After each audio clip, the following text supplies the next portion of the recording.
आप सबको प्रभु यीशु मसीह के मधुर और मीठे नाम में जय मसीह की। मैं पास्टर प्रमोद नेपाल से मैं आप लोग के बीच से प्रभु का सुसमाचार लेकर आया हूँ। प्रभु के वचनों से मैं चाहता हूँ आप लोग के बीच में कुछ बातें करूँ। प्रभु का वचन आइए हम निकालेंगे मरकुस 10 अध्याय का उसका 46 से लेकर 52 पद तक। प्रभु का वचन हमें क्या कहते हैं, प्रभु का वचन में क्या बता रहे हैं, मैं यह बातें आप लोग के बीच में बताना चाहूँगा, मैं पढ़ना चाहूँगा जिससे आप लोग को समझ में आए। और वे यरीहो में आए, और जब वो और उसके चेले और एक बड़ी भीड़ यरीहो से निकलती थी, तो तिमाई का पुत्र बरतिमाई एक अंधा भिखारी सड़क किनारे बैठा था। वह यह सुनकर कि यीशु नासरी है, पुकार पुकार कर कहने लगा, हे दाऊद की संतान यीशु, मुझ पर दया कर। बहुतों ने उसे डांटा कि चुप रहे, पर वह और भी पुकारने लगा कि हे दाऊद की संतान, मुझ पर दया कर। तब यीशु ने ठहर कर उससे कहा, उसे बुलाओ। और लोगों ने उसे अंधे को बुलाकर उससे कहा, ढाढ़स बांध, उठ, वह तुझे बुलाता है। वह अपना कपड़ा फेंक कर शीघ्र उठा और यीशु के पास आया। इस पर यीशु ने उससे कहा, तू क्या चाहता है कि मैं तेरे लिए करूं? अंधे ने उससे कहा, हे रब्बी, यह कि मैं देखने लगूं। यीशु ने उससे कहा, चला जा, तेरे विश्वास ने तुझे चंगा कर दिया है। और वह तुरंत देखने लगा और मार्ग में उसके पीछे हो लिया। इस वचन से हम सब पढ़े हैं बाइबिल को। बाइबिल हमें बाकायदे बताती इस बातों को कि अंधे को यीशु मसीह ने दृष्टि दान दिया। मगर यहाँ पे कुछ दीप्त बातें हैं जो मैं आप लोग के बीच में बताना चाहूँगा। प्रभु यीशु मसीह जब यरीहो में आए तो जन्म से अंधा तिमाई का पुत्र बरतिमाई सड़क किनारे बैठ के भीख मांग रहा था। जब यीशु मसीह रास्ते जा रहे थे, अंधा चूंकि देख नहीं सकता मगर सुन सकता है, उसे हो सकता है किसी ने बहुत वर्ष पहले, बहुत दिन पहले किसी ने कहा होगा कि यीशु मसीह के पास जाओगे तो यीशु मसीह तुम्हारी दृष्टि दान देंगे, यीशु मसीह तुम्हें देखने के योग्य बना देंगे। उस विश्वास और आशा से वो सड़क किनारे एक प्रतीक्षा के साथ में बैठा था।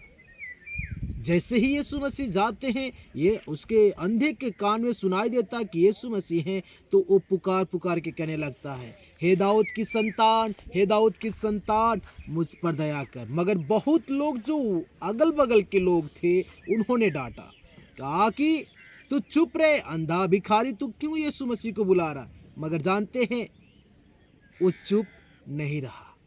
वो चुप नहीं रहा। क्यों नहीं रहा? क्योंकि उसको दृष्टिदान पाना, उसको ज्योति पाना है। इसलिए वो और भी जोर जोर चिल्लाने लगा। क्योंकि जब लोग उसे डांटे तो और जोर जोर से चिल्लाने लगा। और एक खास बात यह है कि वो अंधे को रोकने वाले, अंधे को चुप कराने वाले कोई और नहीं थे, कोई बड़े दूर से नहीं आए थे, वो अगल बगल के लोग ही थे। और जब वो भीख मांग रहा था उस समय कोई उसे 2-4 रुपया नहीं दिया, 2-4 दमड़ी नहीं दिया, 2-4 दिनार नहीं दिया। मगर जब कुछ कीमती चीज पाने वाला है तो लोग उसे डांट रहे हैं।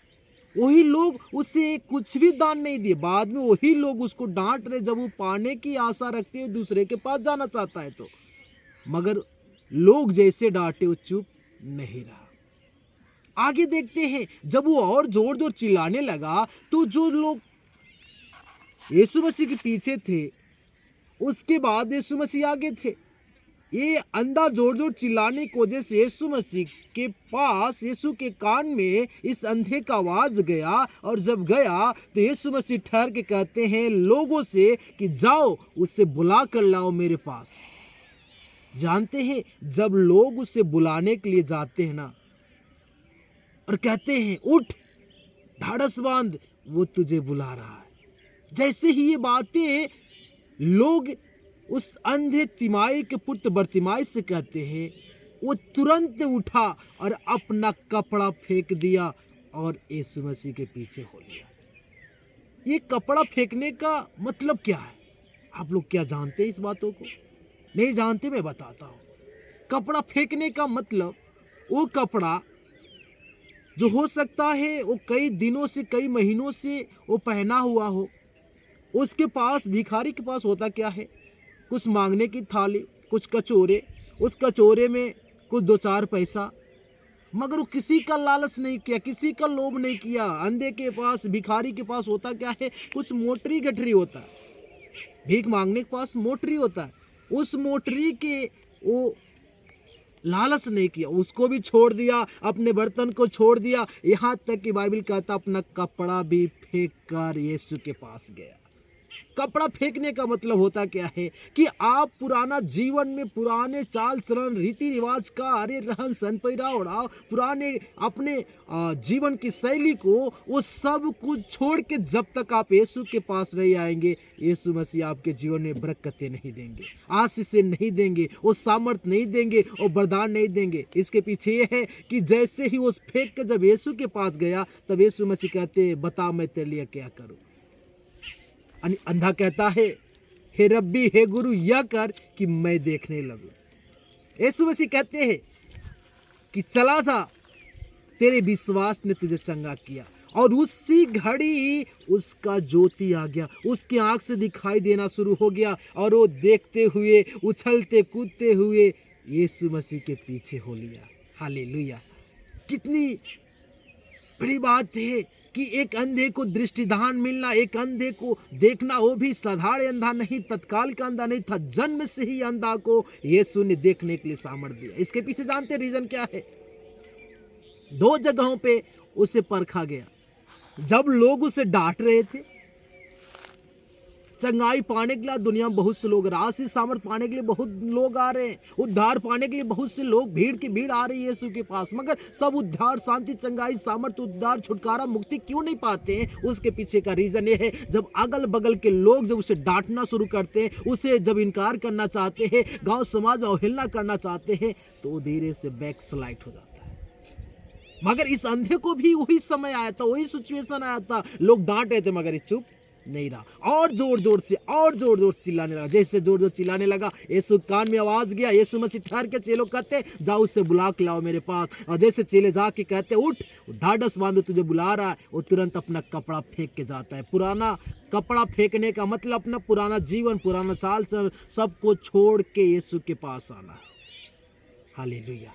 इसलिए मेरे प्रिय भाई बहनों, आप प्रभु में बातें हैं, प्रभु में विश्वास करते हैं, प्रभु के संगति से प्रेम करते हैं, प्रभु से प्रेम करते हैं, तो संसार के रीति रिवाज को छोड़ना पड़ेगा, संसार के कार्यों को, संसार के रहन सहन को आपको छोड़ना पड़ेगा। बाइबल कहता है 2 कुरिन्थी 5 अध्याय का 17 पद में लिखा है, क्या तुम नहीं जानते कि जितने मसीह यीशु में वो सब के सब नई सृष्टि हैं, पुरानी बातें बीत गई, सब के सब नई हो गए, कुछ भी पुराना नहीं है। हालेलुया! सो आप जितना प्रभु में आए हुए लोग हैं, प्रभु को मानने वाले, यीशु मसीह को उद्धारकर्ता के रूप में जीवन जीने वाले लोग हैं, आप सबको यीशु मसीह में नया जीवन मिला है। आप उस नए जीवन की सी चाल चले। सो धन्यवाद इस वचन के लिए। प्रभु आप सबके जीवन बहुत बहुत आशीष दे। God bless you. जय मसीह की।